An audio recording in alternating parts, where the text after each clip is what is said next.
One of the things that you said one time in the Maps of Meaning, you started off the book by saying, when you were a young lad, I don't know how young you were, you said that you found the doctrines of Christianity incomprehensible and absurd, yeah? And you also said that you found you had some kind of issue with Christianity because of the Genesis narrative and how incongruent it was with scientific narratives. You went to a pastor, you said, or a church cleric or something, and then you left the church. Now, I've got a question. Do you still have the same position or have you changed your position? Well, I've changed my position a lot. I was only 13 then, and I was caught up in the battle, insofar it was manifested in me when I was 13. I was caught in the battle between Enlightenment rationality and traditional narrative belief. I had no idea how to reconcile those two things. Do you feel like you can do that now? I'm doing my best to reconcile. So let me be yes, and I think, well, I certainly can do it a lot more than I did when I was 13. Let me give you an example, right?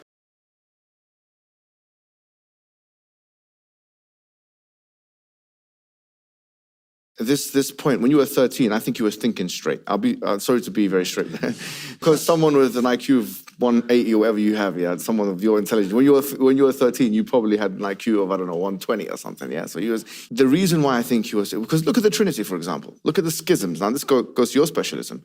The idea of three all-powerful entities, that Jesus is all powerful, that the Father is all powerful, the Son is all powerful, and the Holy Spirit is all powerful, but there's not there's not three all-powerfuls, there's one all-powerful. You have one ultimately willing being, which is a person, which is Jesus, and then another person, which is ultimately willing, which is the Son. And he did not have any creator with him. Had that been the case, they would have stripped one another for what they would have competed and tried to outstrip one another for power.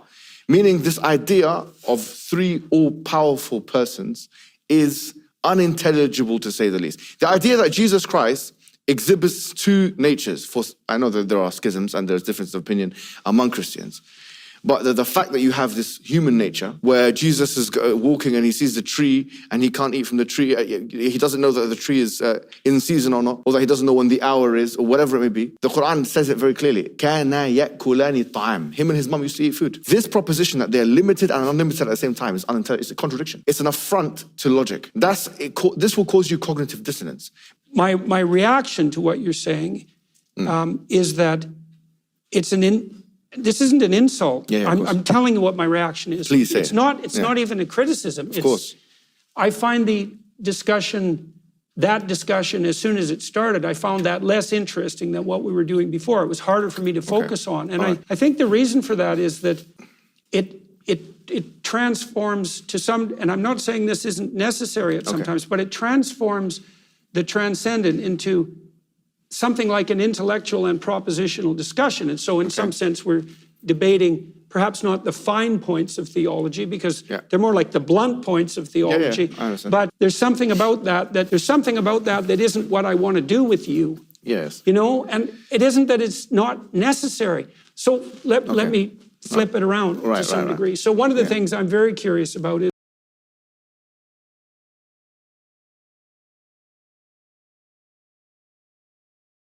obviously the figure of Christ is contentious. Yes. And so the Jews don't know what to make of Christ in some fundamental sense, because he seems like a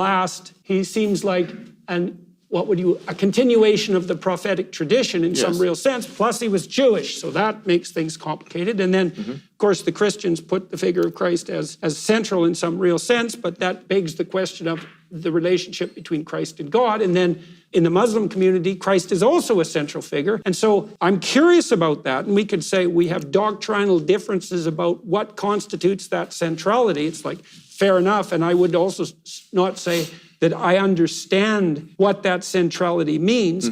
So one of the ways I would understand that, let's say, is that in the Western tradition, and I don't know to what degree this is true in the Muslim tradition, one of the attributes of what Christ is psychologically is the logos. And so if we're engaged in dialogue, which is dual logos, then we're embodying the spirit of something like mutual enlightenment.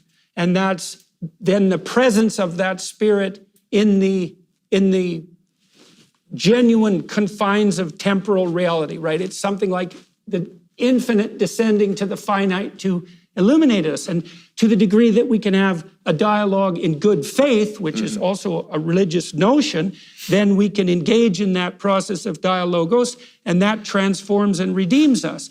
And then when I say, well, do I believe that? I say, well, it isn't just that I believe it as a proposition. It's that I can tell when it's happening.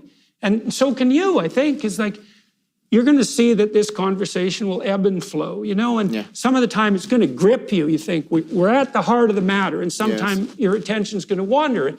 Your attention's going to wander when we're off the path. And so I would say that to the degree that you and I are communicating, this is a religious way of thinking about it, is that we're doing our best to embody the spirit of the Logos. And if that's working, then we're making progress.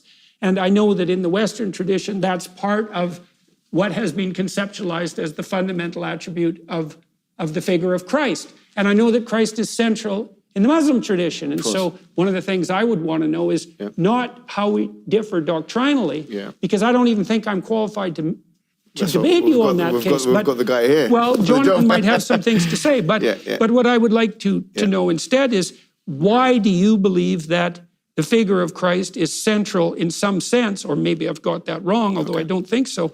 Why do you think the figure of Christ is central both to the Muslim faith and the Christian faith? And what do you think that says about what we share in common? Because I really don't understand that. It's a mystery to me. Okay.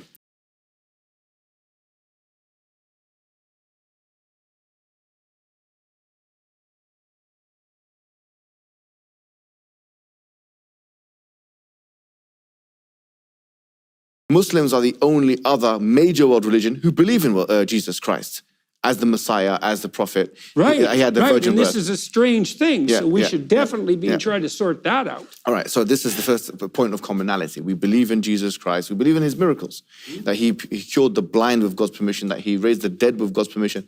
We believe that he even, he created some things which in the Gospel of Thomas, not mentioned in the Bible, like, but for example, the clay bird and so on, that he blew into it and it became an actual bird, that he cured the leper with God's permission. We believe that he was one of the mightiest human beings that have ever lived on the earth. And we believe that his mother was the best woman who ever lived on the earth. The Quran actually explicitly says that. Well, that seems like a good starting point. Right, and so that is the first thing we believe. When we look at the Quranic verses relating to Jesus Christ, we don't look at those metaphorically.